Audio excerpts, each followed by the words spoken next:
আমরা আওয়ামী লীগ বা বিএনপি কোনো দলকে রাজনৈতিক দলই স্বীকার করি না, বা মওদুদি বা জামাত শিবির নামে এগুলোকে আমরা রাজনৈতিক দল মনে করি না।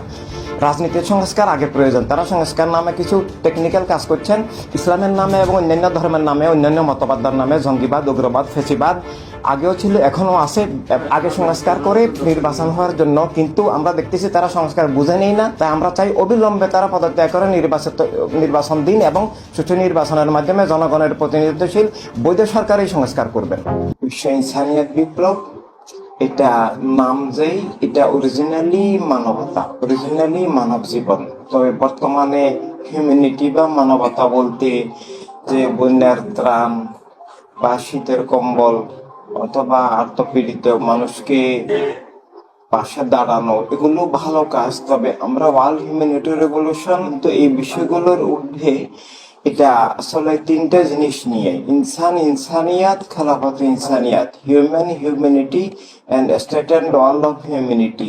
ইসলাম নামে যেটা এখন চলছে, যে ইসলামের নামে ওয়াহাবিবাদ, মওদুদিবাদ, সালেহিবাদ, জঙ্গিবাদ, ইসলামের নামে যে ইসলাম বিরোধী রাজনীতি চলছে, আমাদের প্রিয় নবী রাহমাতুল্লিল আলামিন সব মানুষকে ভালোবাসার, সব মানুষের অধিকারের রাজনীতি, রাষ্ট্র, মানবতা রাষ্ট্র দান করেছেন। এখন ইসলামী রাষ্ট্রের নামে যে আফগানিস্তানের তালেবান, ইরানের শিয়াবাদ, বা আল আরবের সৌদি গোত্রবাদ, বা পাকিস্তানে এই যে বিভিন্ন জঘন্য রকমের মানবতা বিরোধী, জীবন বিরোধী, ধর্ম বিরোধী রাজনীতি চলছে, এটার মাধ্যমে সর্বপ্রথম ক্ষতিগ্রস্ত হচ্ছে আসল ইসলাম। ভুয়া ইসলাম কায়েম হচ্ছে, জঙ্গিবাদের নামে টেরোরিজম কায়েম হচ্ছে।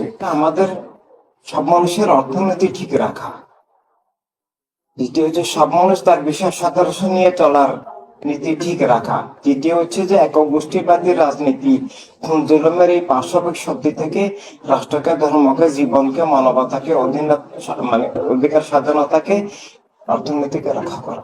কিন্তু আমরা মনে করি জনগণই বিচারক, জনগণই বিচার করবেন। আর আওয়ামী লীগের বিরুদ্ধে যে সমস্ত অভিযোগগুলো আছে, হত্যার অভিযোগ আছে, এটা মওদুদি জামাত শিবির 71 থেকে এই পর্যন্ত ওনাদেরও খুনের অভিযোগ আছে। এভাবে পুলিশ হত্যা থেকে শুরু করে এখনো ওনারা হত্যা করছেন।